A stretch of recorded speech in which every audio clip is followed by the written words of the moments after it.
Okay. Welcome, everybody. We are going to get started on leveraging Power Platform with Yannick. If there's any questions, go ahead and just raise your hand. I will throw an object at you, and you just kind of talk at it. It's cool and fun like that. If you're online and you have any questions, raise your hand in the Teams meeting, and we will work to unmute you, and you can go ahead and ask that question. So without further ado, Yannick, take it away. So, hi all, and to my session, become a maker of makers and get rid of the lame parts of development by leveraging the Power Platform, because that's what we want to do. So, my name is Yannick Reekmans. I'm a cloud solution architect and managing partner at Cubix in Belgium. And I'm an office development MVP as well, where I focus mainly on SharePoint development. And now more and more Power Platform, because there are a lot of opportunities there. I blog sometimes, irregularly, when I find something cool to blog about. You can find me on Twitter, where I'm more active, and on LinkedIn. Feel free to reach out and connect. So this is the agenda of today. I will do a small introduction, and then leveling up is a shared responsibility, platform extensibility, and all the tooling that's available.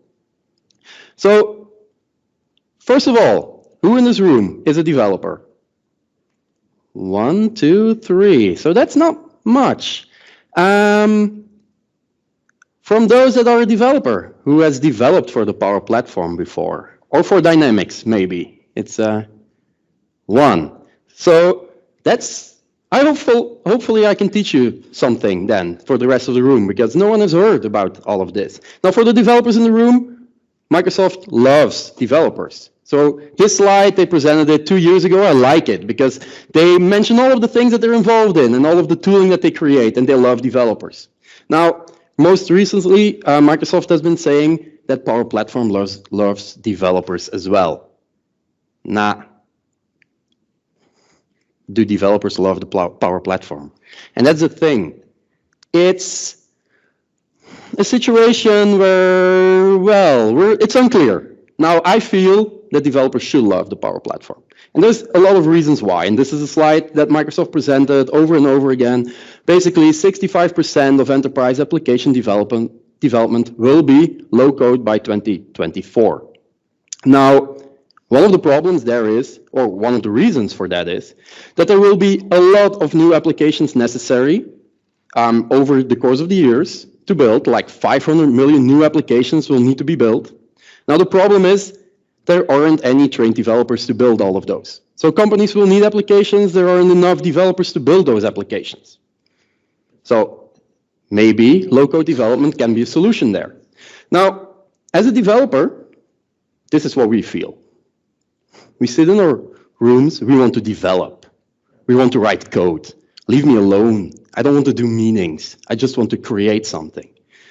And we feel like there are too many distractions. Too many boring requests to recreate over and over the same type of application. Things like a reporting application or a timesheeting application. I've got 3 developers in the room. Like, who has created a timesheeting application? I did twice. It's not easy. As a developer, we most likely don't like UI, because UI is difficult and nobody ever likes UI. The one that we create, or at least the one that I create, because it's a nuisance. It's extra. It's the thing. It has to be beautiful, and for you, something else is beautiful than for the other guy, and it's never okay. So we don't want to deal with the UI of things. We want to create the application and the logic. So we struggle because we're stuck at something that's not productive, and at the same time, we still cannot give all of our business users the applications that they need. So we feel there is a gap or something that or an opportunity, to say the least. So wouldn't it be great if makers could take and do all of the stuff that we don't want to do, and let them deal with the business requirements of an application and the UI, let them create it the way they want it. We will build all of the code. Now, the other thing is, as a developer, well, I've been developing for 10 years, not so long, but still for 10 years. And we gained a lot of best practices over the years for enterprise application development. And what we see is that all those pesky makers with their clickety applications, they don't really follow any of our best practices, ever. They just do, and then it's there. And, well, that's unfortunate, because then it has to go into production, and it's not production ready. And we complain, like, you shouldn't do it like that. It doesn't work. It's bad. There's a lot of good practices around this, but we're not telling you because we're developers. We're the ones that own this. And we can build this application better than you can. Well, at least the back end, not the front end, because we're not interested in building the front end. So I feel like this is a way that we can use a Power Platform to combine both of the approaches, the part where business users, or the makers, they know their business requirements. They can create the UI and the UX, and they know their workflow or their process that they want to achieve inside this application. Now, we've got a lot more to bring to the table, of course, as a developer. From our side, we bring the data model. We can build them a good data model on Dataverse, preferably, not on SharePoint, because it's not a database. Well, debatably. What we can do is integrations, because we can build all of the integrations with other applications. We can bring it inside the Power Platform. We have lots of experience, of course, with documenting our applications, because as good developers, we document everything we do. Well, now reality is, I don't mind saying that. It's like the reality is, as developers, we're not doing most of the documentation either, but makers are doing even less. At some point, the application shows up. It's there in Power Platform, and then there's no documentation. Another thing that we have been working on for years and years and years is application lifecycle management. Move an application from dev to test to production. They just build it. It's there. I feel like we should bring application lifecycle management, the best practices we learned over the years, into the Power Platform as well. Microsoft is helping us with the tooling. Now, and last but not least is environment strategy. I've been talking about application lifecycle management, but you need a strategy. Like, where can a maker build their application? Which environment should they leave alone? Which one is production? That's the one where the app ends up, and no one is allowed to make edits in that application without going through the whole pipeline again. So this is what we bring to the table. The other thing is what makers bring to the table. And it's a shared responsibility to level up. So it's up to both sides to understand what the other one brings to the table and work on that. Bring it back, sit around the table and work on all of this. So last thing that we can do is all of the Azure integration, all of the stuff with Graph and Logic apps, and basically the unicorn that Microsoft says you can bring anything into the Power Platform. We'll see about that. So first off, application lifecycle management. This is what it looks like. You probably can't even read it in the room. It's weird for Power Platform. As a developer, we're used to writing our code, committing it into Git or in any other source code management solution. And then we start the pipeline, and we build it, we run tests on it, and then we deploy it into test and then hopefully into production if all our tests succeed. Now for Power Platform, it's a weird thing. You first create your application in Power Platform. You create a Power App, you create a flow, you do anything in there. So that feels a bit wrong because it's not in source control. And then you create your pipeline. You don't have anything yet in source control. Still, you start creating a pipeline. First step in your pipeline is connect to that dev environment and export everything out as a solution.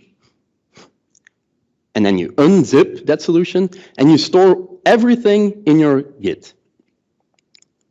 It's kind of weird for developers because the real source of truth is the development environment and not your source control. So that's something that we have to well, be aware of, and all of our developers have to be aware of as well. So that's a reason why it's a good idea to maybe automate this and take exports every day or every couple of hours to get all of your code out. And then when all of that is in your source control, next step is to bring it back together and package it into a zip file and make it a managed solution. And then you can start do solution checks on it. You can do tests with it. You can run the PowerApps solution checker on it. And then you can import it into the next environment, either a test environment or directly into production, depending on what steps you take. So for Power Platform, Microsoft achieves this or helps us with this with the Power Platform build tools. So the Power Platform build tools is a set of actions that you can run in Azure DevOps, but it also exists for GitHub Actions. So you can do it as well for all solutions that you put in GitHub. And it has a lot of actions. So this is an old screenshot. It's also the old UI for Azure DevOps to build your pipeline. The reason is, if I put here a screenshot of YAML, maybe the 3 developers will like it, but nobody else will actually see or understand what it means. So these are the actions that are available. There are a couple available, or a couple more available. So this is the time where I go switch to my demo, and that's going to be a challenge. Okay. So it's here. So if you go into Azure DevOps, you can go into the pipelines. I created one. You can edit it. There are a lot more actions. So I covered only like the basics, like export from dev, build your managed solution, and deploy to production. These are the very basic steps that you need to do. First of all, you always have always need the Power Platform tool installer.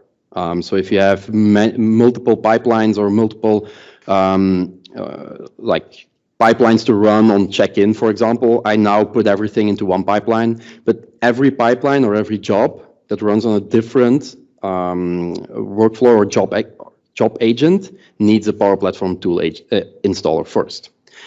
You export your solution, you unpack your solution, and you commit to Git. You pack your solution, you check it, and you import your solution into production. Now, there are a lot more actions, and they keep getting updated. So you can back up your environment, you can apply a solution upgrade, you can copy an environment, create an environment, solution versions, publish customizations. So a whole lot of things that are available, which can help you create a decent ALM strategy. Reset your environment to a previous version. If you have your test environment and you import a new solution, you tested it, you reset it, so that the next time you run your pipeline, it's a clean install. Everything that you can think of is in there. So that's one. It's an important one, I feel. Okay. Let's try again. I feel like I will, during this session, break PowerPoint at some point, but we'll see. And then you've got all of the development extensibility points. You probably didn't think there were so many, and it needs this kind of slide to present all of them. So first of all, the PowerApps platform, Power Platform, Dynamics 365 and some of their modules are built on top of PowerApps or Power Platform. There are ways for finance and operations to integrate as well. And you can use all of the APIs to build your own web UI on top of that as well, because Dataverse has an API, so you can interact with anything that's available or all the data that's available in your Dataverse environment. Now, all of the other extensibility points, they're about creating your own web services, extending the user interface by creating custom controls. You can adjust the logic by running workflows or logic apps or stuff on different events that happen inside your environment. But you can also create plugins, code that runs inside your Dataverse, basically. You can extend the data model, and you can build custom connectors to interact with other data in other applications, everything that exposes an API, basically. So with custom connectors, you use GitHub or Visual Studio Code to create a custom connector, and it's quite easy to get started, as long as your endpoint has a REST API and preferably an open API specification or a Swagger specification, which is a big XML file that just describes all of the options that your API has. You import it into the Power Platform, and it creates a connector for you. It's a 5-step process, and it's quite easy. Now, the result of that might not be the most user-friendly result. So if you want to do this as a developer, it's an opportunity for us, if we have line of business applications, to expose all of them to our makers inside the PowerApps platform or the Power Platform. Now, I suggest you look at which actions do we really want to expose. You create your custom connector for them, but tailor-made, not expose every action, just those that they really need. And then you can use that API, or they can use that API in Power Automate and Power Apps. So they can still build their application and use your logic that you created over 10 years, and you're now, like you were angry about that they were not following your process. Now, give them a custom connector to your line of business application, and they can do what they need to do and still follow your best practices. So they will show up like this inside Power Apps, for example, and then you can interact with that custom API. Now, problem with this is that a custom connector is premium licensing. I'm not touching licensing, like that's a whole different thing, but it's a premium license. Now, my opinion is that if you want to build enterprise applications on the Power Platform, you need that license anyway. But if you use or want to use custom connectors for free, you can do it through Azure API management, but only in Dataverse for Microsoft Teams. So if you get an application that you build in Dataverse for Microsoft Teams, don't forget that you can get your APIs with a custom connector through Azure API management inside that environment. People tend to forget that, but it is available. Now, the easiest way to do that is, because it's literally one-step process. If it shows, yeah. So I've got my Azure API Management Service, where I've got my APIs. So I got 3 of them. And now I want to make them available in Power Platform. You see, there's one option in the menu. It's here.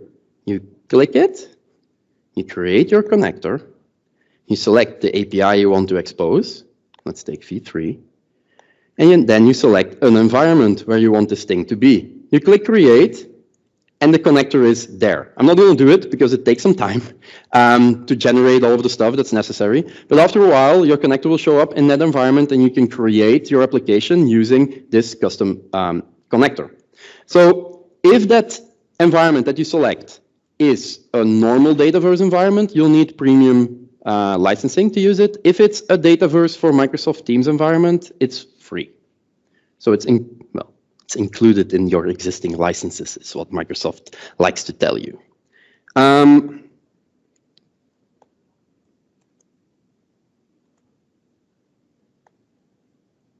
Any questions now?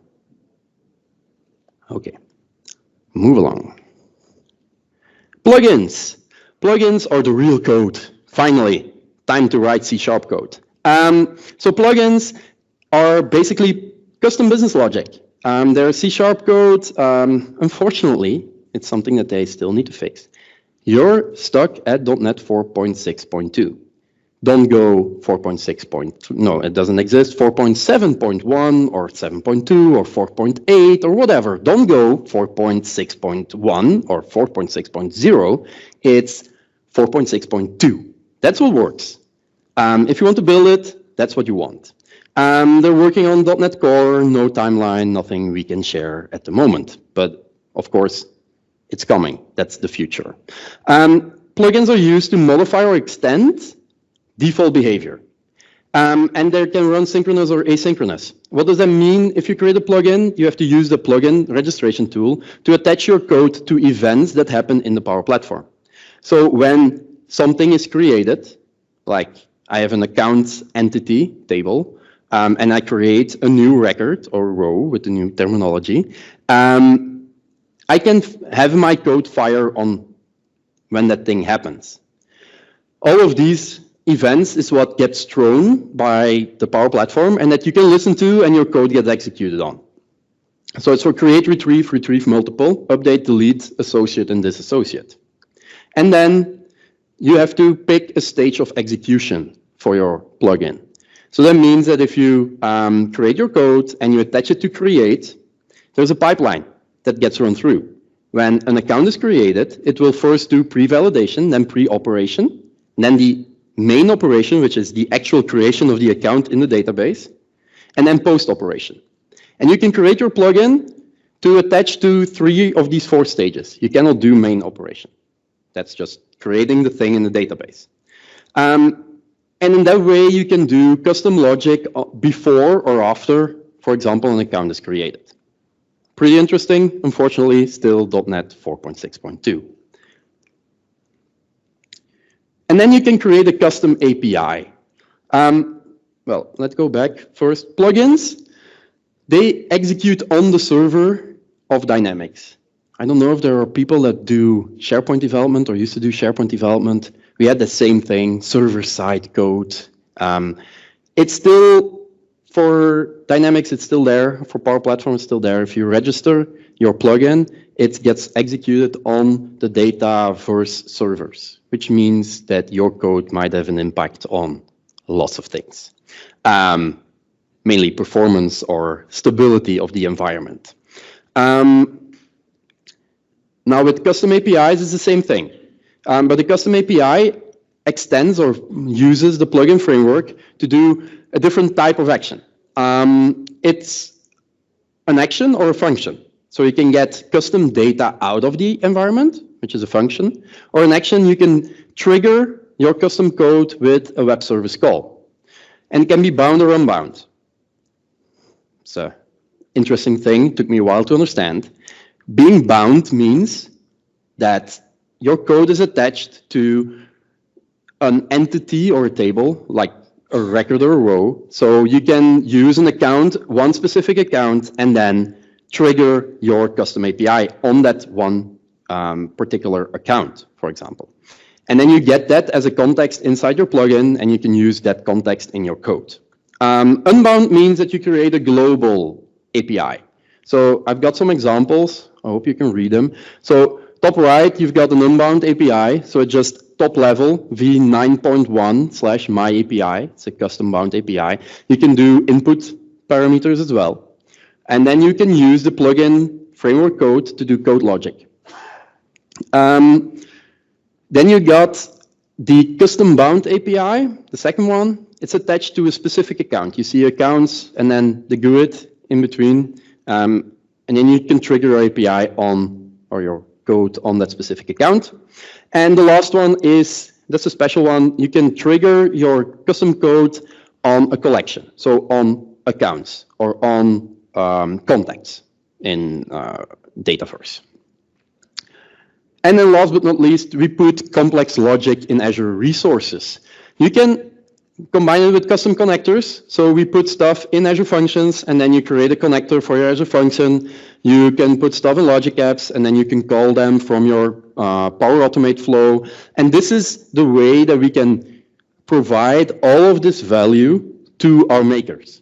We create, as developers, as an IT department, these pieces of logic that they should use, or that should be run. Like, you can use the accounts entity in Power Platform. That's up to you. But we require that you fill in a couple of, I don't know, fields. So that means that we create a plugin, we attach it to that accounts entity, and every time that you create an account, it will run through that pre-validation step. Every time. We make sure that it happens as developers. You maker, you can put stuff in there. You don't have to worry about it. We will do the validation. Same goes with your custom logic in Azure Resources. Hand them the building blocks to your tooling that you've hoarded for 10 years or longer. That's your proprietary IT stuff that you do and that no one else can use because you're the awesomest. Like, that's the thing that you want to change. You want to give them all of that logic to expose it so they can use it in their applications. And then there's the last part is about UX. So UX components, we're not, like I said, we don't like UX, but sometimes makers don't like UX either. They struggle with the UI in PowerApps, for example. They want something specific and it's not there. It doesn't exist. The control does not exist. And then there's the PowerApps Component Framework that we can use. So with the PowerApps Component Framework, as a developer, you can create with TypeScript, JavaScript, you can create your own UI components that can be used inside a Power App. For example, if you have a look and feel that you would like to be implemented in all of your Power Apps, because one person here creates a Power App and it looks different than the other person's Power App, and there's no consistent look and feel. Then maybe you want to create a branded toolkit with UX components like buttons and logos and stuff like that, that you can use inside the Power App, or they can use inside their Power App, because we're not building it, they're building it. So we're providing them with the tooling to create a consistent look and feel. We do that with the PowerApps Custom Component Framework. Let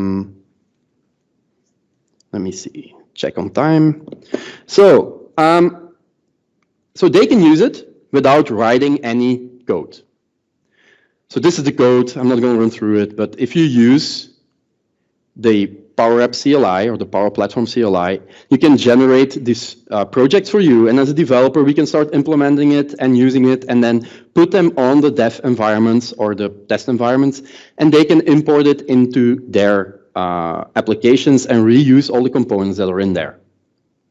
So see, as a developer, lots of stuff to do on the Power Platform. Much fun. And they can do all of the stuff that we don't want to do. There is this PCF gallery website where everyone puts out their controls. So if you're wanting to try out some of these custom controls inside your application, the community is putting them out on that website. If you create one and you want to open source it, this is the place where you want to put it. I touched briefly on the Power Platform CLI in a way. So this is and we like this because it's a command prompt, and we get happy when we can type stuff in a black box and then it generates stuff. So the Power Platform CLI is basically the one-stop shop, or it's aiming to be the one-stop shop to generate all of the, or scaffold all of the tooling you need or code you need to start building on top of Power Platform. So you can see all of the commands that are available. It's not only code, as it's also managing your environment through the Power Platform CLI. And this is also part of the code, or the CLIs, what's underneath those ALM tooling blocks that I showed you in DevOps. So the things like working with packages that come from Dataverse, but also starting a PCF project or starting a plugin project. It scaffolds all of that for you. And then you can start writing code, so you don't have to figure out which NuGet packages you have to import or stuff like that. So you get a baseline Visual Studio application, and it will make sure that you're using .NET 4.6.2 as well. So this is the Power Platform CLI. You can do lots of things with it, but it's interesting. This is the one that you want to get started with that code. Now, we saw all of the extensibility points of Power Platform. Anyone have any questions about those or stuff like? I don't do many demos in this type of session to show off all the functionality, but if you want something or think I want to see something, just ask and I will live try to get it working. So just reach out or raise your hand and we can do that.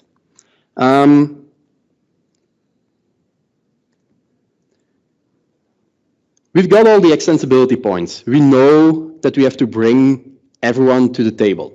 And like I said, it's a shared responsibility. It's not just us, developers, doing or like reaching out. We have to make the effort. It's the other way around as well. Like everyone needs to know that what the opportunities are. So these are some of these things, tooling that Microsoft puts out, makes available to facilitate that. So we've got the Power Platform Center of Excellence toolkit. Probably all of you heard about it. It's a set of flows, PowerApps, and things like that to manage and monitor your environment. They've got a white paper on automated enterprise deployments.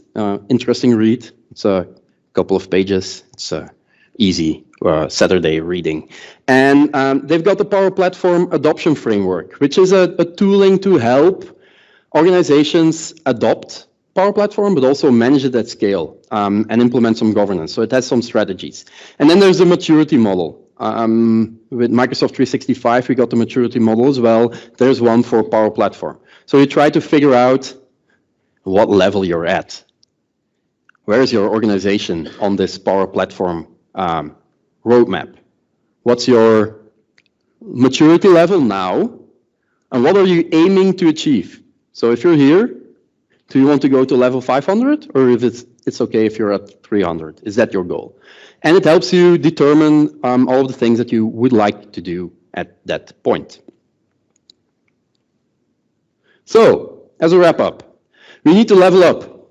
So, as developers, we need to educate makers about how to build an application and how to lifecycle an application. Because that's what we've been doing for years. We know how this works. We know to think through an application, how long it will take to build an application. Because that's the thing that they get wrong most of the time. It will take 2 days and it's finished. Yeah, maybe not. We will help them about creating documentation, how to think about the data model, potentially licenses because it's there, so they're using it. But maybe they should be aware of other options, or that it's not necessarily because you have that premium license that the rest of your users has that license as well. And we want to teach them about the extensibility points. They don't really need to know, like deep dive into it. They don't need to code, but they should know what's available so that they don't spend hours or days building something that we can build with a plugin that's reusable, or that we can build with a logic app that's reusable, or with a custom connector, or maybe even things we've built before and already exist. We should give it to them. 1 minute? 5 minutes? Great. So, how to get started? We have to make sure that we make it scale, this Power Platform thing. One person working on an app, that's not enough. It's important that we help create training, labs, and documentation. As a developer, we have to open up as well. We're not the best in the world. We're not the only ones that can create stuff. So we have to listen to them, what they need. We have to act on that and provide the interactions or the integrations with the existing code that we have. And we have to make use of all the available tooling that's there, provide it to them, set it up in the environment, let them look at all of the applications that are built. Like, I don't know here, quick question, but who works in an organization where IT says that there are no Power Apps being built? No one? I come at customers and they tell me, we're not using Power Platform. There's nothing there. We're not creating, no one is creating flows, no one's creating Power Apps. Doesn't happen. They don't know this tooling. Well, it's not because you're not with everything or the new thing that your users haven't found the flow button in the app launcher and thought, this would be nice to automate, I don't know, the grocery list at home. Not really something that's enterprise ready, but they're building stuff. And your IT goes, nah, no one is doing that. Well, maybe run the center of excellence and get a list of everything that's created. I got a customer that said, Microsoft Teams for Dataverse. Never heard of it. No one is using it. We opened up the admin center. There were like 70 of those environments.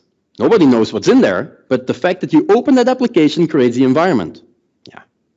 That tooling, put it up, monitor your environment, make sure that you help them build their applications in the right place. So I wanted to put this up because Microsoft is making a big fuss about this.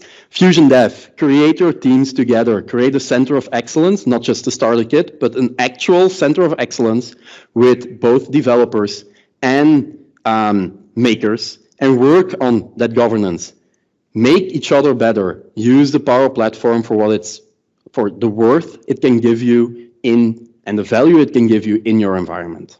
So with that, thank you for joining. You can find me on Twitter and LinkedIn. Please reach out if you've got any more questions. And now is the time if you've got questions here. Any questions? I'll throw something at you. There we go. Pick it up. I don't want you to lose your MVP over this. Do you think Microsoft should be doing more in this space? Like what I mean is, like, a lot of what you just showed is like developers having to do the same. It's going to be like the same things. Like we're working around some of these things. Like, do you think that's going to come? Like, yeah.